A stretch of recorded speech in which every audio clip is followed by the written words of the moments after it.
masebewelile eqhibini Asante bathile bavele baba masa Angithayanga. mayingangenanga nasenkonzweni Asakela likubokeleke. ngene ethwele ikapisi lebhele Athola kwe anje Wathi namanje siwezile uJoshua. esho baba maso Arinda thula mama sebathi angisho njalo baba tolo ithi siwezile uJoshua yena ubaba mjekulu siwezile thula mama sebathi anamazi bantu baba oh ucela intethelelo uyazi lento yokuba yokudelela mama uthi ndiyindoda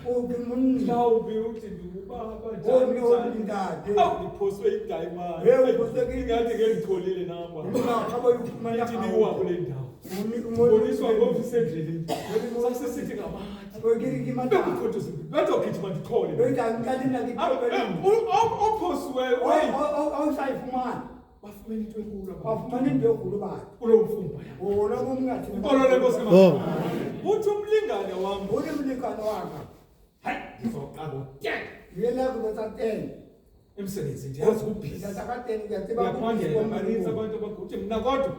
ndizothi yeyi ndiyakufizio ndiyahamba ngotela ngoba indlela siyazi ngoba nenqwelo yethu yabona yokuthi ndiphangele nje siyajotana uthula ngoba esibadlala ndiyamvela mna ndithi thwane zophuma emini kowani fane wayekelele umntu enkosi kanti siphoswe yintweni ukuthula ngoba esibadlala uthi zani ndizonibonisa uthethile uthi ukolole nkosi ke uthi sondelana ubiza amadoda wathi mavela amadoda isizwe nesizwe amadoda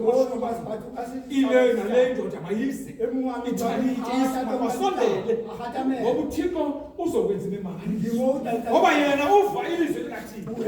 ukuthula ngoba esibadlala manje njalo anishumayeli bantu ngeke kangene ezindabeni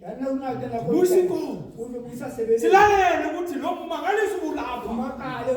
bekwenzekani uthini uYoshua uthula ngoba esibadlala ngoba uthethile uthini uthula ngoba esibadlala ngiyazithuthuzela apha endleleni abengihamba nabo bathi hayimazi ngoba mayidlula iyadlula bathi liqhwa ngapha kaZulu isithi siyadlula ukolole nkosi kebona nekuphithizela ukugijima ngathi sawufika sekuthe thula ngoba esibadlala sengeneka nathi siyowela thula ngoba esibadlala anamazi abantu salandelandela abantu ababekhethwe nguThixo uthula ngoba esibadlala kwakumnandi yazi masithi lapha eMizpa awufundiswa ubaba athi ubaba bathi usomasi lapha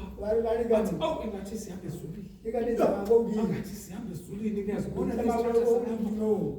kukhona ukuthula uma kukhona umuntu kaThixo endaweni yomuntu kaThixo kuyaphola kuba khona ukuthula ngoba kuphepheza umoya kaThixo uthi zani lizobona utsho njalo uYoshua ngoba uthi nezizwe ezazimendleleni zamaKhanani azange bazoyika nezaziza ngasemva azange bazoyika ngoba waseyithethile uThixo uthi ongena ngamadoda ephethe intshewe yomnqophiso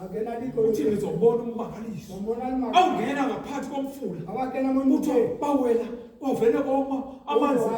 amanye ehlelelwana amanye ezimfumba kapho awela sathi sabuela sonke isizwe aphinda abuyisa amanzi ukuthula ngoba esibadlala aphinda wabuyela amanzi alamazi abantu bakaNkulunkulu ngiyabonga uNkulunkulu esithele nathi sazowela kulomfula waseJordani